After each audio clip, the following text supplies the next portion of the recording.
स्वर्ग के 5 द्वार हैं।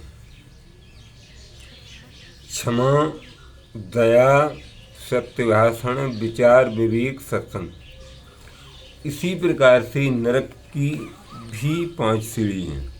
काम, क्रोध, लोभ और मोह और अहंकार। इसी प्रकार से हम जब हम मुक्ति होती है या स्वर्ग जाते हैं तो 5 द्वारपालों से मिलना पड़ता है, क्योंकि राजा के पास जाओगे तो कितने लोगों से आपकी कहीं चेक इन होगी, तब राजाओं के मंत्रियों से मिलोगे, सिपाहीगार्डों से मिलोगे, तब राजा से मिलोगे। इसी प्रकार से धर्मराज के पास जाने के लिए हमें काम, क्रोध, लोभ, मोह, अहंकार ये हमको मिलेंगे। सत्य और नरक में जाने के लिए काम, क्रोध, लोभ, मोह के अहंकार के द्वार हैं, सीढ़ी हैं। उन्हें सीढ़ियों पर चलना पड़ेगा तो हमको नरक मिलता है। और इनमें से आपने कौन सी सीढ़ी अपनाई है ये आप समझें। काम छोड़ा है, क्रोध छोड़ा है, लोभ छोड़ा है, मोह छोड़ा, अहंकार छोड़ा। अहंकार नहीं छोड़ पाए। कोई भी 5 सीढ़ियों में से अगर आपने कोई सीढ़ी को नहीं चढ़ पाए हैं तो नरक जाना आपका अवश्य है।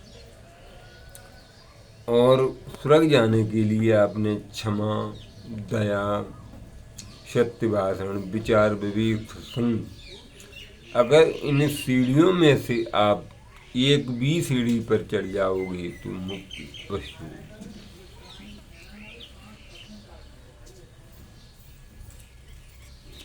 ओम नारायण। मुक्ति होने के बाद आदमी लौटकर भवसागर में नहीं पड़ता, भगवान में हो जाता है, भगवान में समा जाता है। स्वर्ग क्या है? स्वर्ग जाने के बाद आदमी स्वर्ग का सुख भोगने के बाद पृथ्वी पर फिर अब जन्म लेता है और फिर अपने कर्म करता है। अगर उसने जीवन में सुधार कर लिया तो वो स्वर्ग दोबारा जा सकता है, वरना 84 लाख जोन में उसे जाना पड़ेगा, भुगतना पड़ेगा।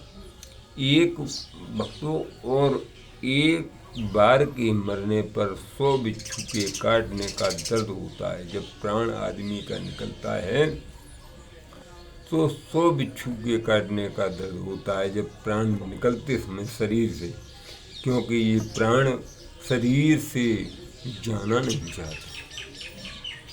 चाहे कितना भी इंसान को कष्ट क्यों न हो, वैसे कोड़ी कलंकी बेचारे शरीर से खाल नहीं, मक्खी बैठी हुई है फिर भी शरीर को त्यागना पसंद नहीं करता।